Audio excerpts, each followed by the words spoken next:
Hello बच्चों, ये आपकी वर्कशीट 5 है जो कि 15 जुलाई बुधवार के लिए शेड्यूल्ड है आपकी। इसमें आपको विस्थापन अभिक्रिया के बारे में बताया गया है।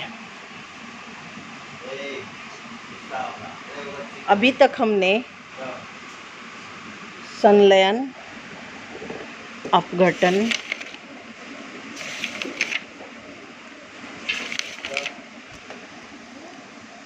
पढ़ चुके हैं। तीसरी अभिक्रिया विस्थापन अभिक्रिया की है। विस्थापन का मतलब है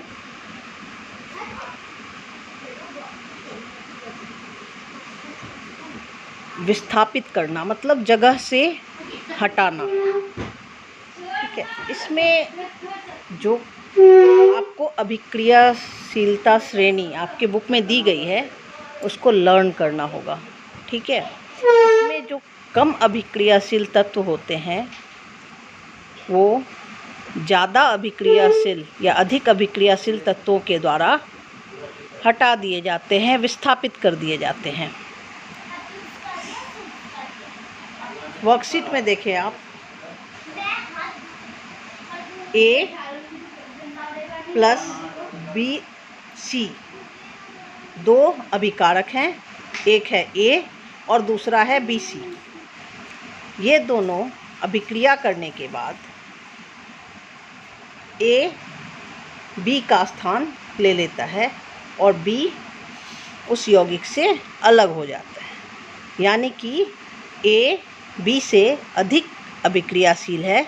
इसने B को विस्थापित कर दिया और उसकी जगह अपना स्थान ग्रहण कर लिया और एक नया यौगिक AC बना दिया।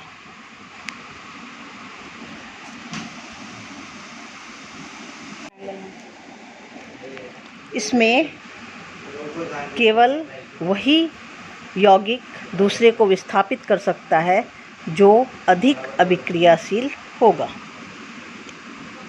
अब इसमें आपको उदाहरण दिए गए हैं। पहला उदाहरण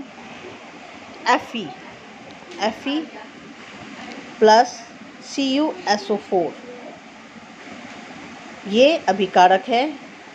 इसकी अभिक्रिया अगर कराई जाए तो जो उत्पादक बनता है वो FeSO4 बनता है और Cu अलग हो जाता है, यानी कि Fe लोहा, फेरस और कॉपर सल्फेट CuSO4, और जो उत्पाद बन रहा है वो आपका है फेरस सल्फेट और कॉपर धातु अलग हो जाती है।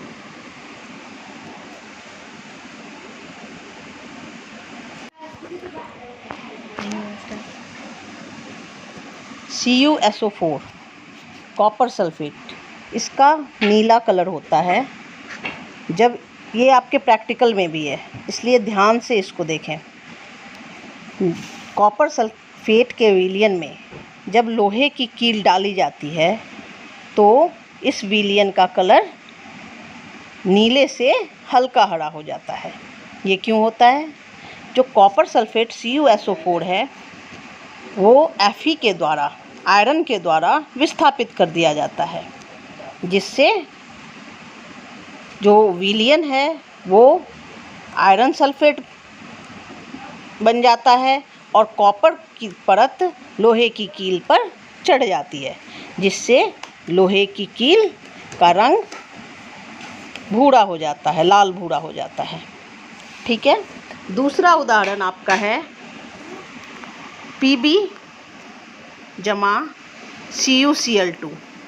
उत्पाद बन रहा है PbCl2 और कॉपर यानी कि तांबा Cu।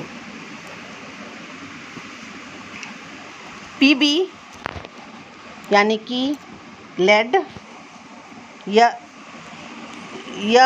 कॉपर क्लोराइड से रिएक्शन करके, अभिक्रिया करके बनाता है लेड क्लोराइड और कॉपर। Pb चूँकि कॉपर से ज़्यादा अभिक्रियाशील है, इसलिए यह कॉपर क्लोराइड से कॉपर को विस्थापित कर देता है और जो उत्पाद बनता है वो लेड क्लोराइड बन जाता है और कॉपर अलग हो जाता है। ये 2 उदाहरण थे। बुक से आप और भी उदाहरण देखकर समझेंगे। सभी में ये अधिक अभिक्रियाशील धातु कम अभिक्रियाशील को विस्थापित करके नया उत्पाद बना लेता है। दूसरा है द्विविस्थापन अभिक्रिया। जैसा कि हमने देखा कि विस्थापन में केवल एक तत्व विस्थापित हो रहा था, लेकिन द्विविस्थापन में 2 तत्व आपस में अदला बदली कर रहे हैं अपने स्थान को। उदाहरण देखेंगे, जैसा कि ये आप वर्कशीट में देख रहे हैं, AB जमा CD ये आपका बनाता है CB जमा AD। चूँकि यहाँ पे A और C दोनों अपना स्थान परिवर्तित करते हैं, आपस में बदल लेते हैं और 2 तत्वों का विस्थापन हुआ है, इसलिए हम इसे द्विविस्थापन अभिक्रिया कहते हैं।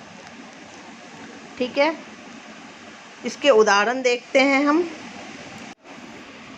द्विविस्थापन अभिक्रिया में हम देख रहे हैं कि Na2SO4 यानी कि सोडियम सल्फेट और BaCl2 बेरियम क्लोराइड, ये दोनों आपस में अभिक्रिया करके 2 नए यौगिक बेरियम सल्फेट और सोडियम क्लोराइड बनाते हैं।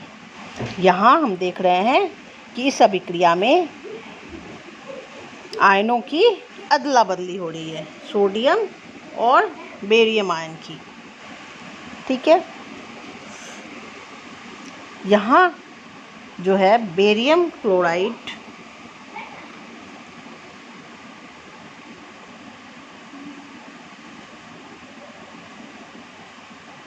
विस्थापित होके बना रहा है बेरियम सल्फेट, जो कि सफ़ेद अवक्षेप के रूप में विलयन से अलग हो जाता है। इस अभिक्रिया में ठोस अवक्षेप बनता है, इसलिए इस अभिक्रिया को अवक्षेपण अभिक्रिया भी कहते हैं।